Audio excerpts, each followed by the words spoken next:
This is a Lakewood Aire RW12-3, probably from the late 40s or early 50s. Has a Redmond motor.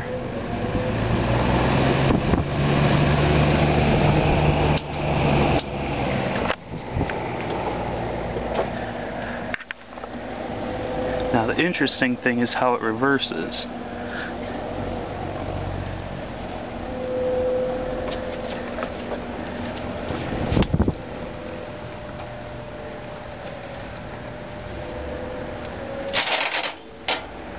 The side sheets expand to fit the window.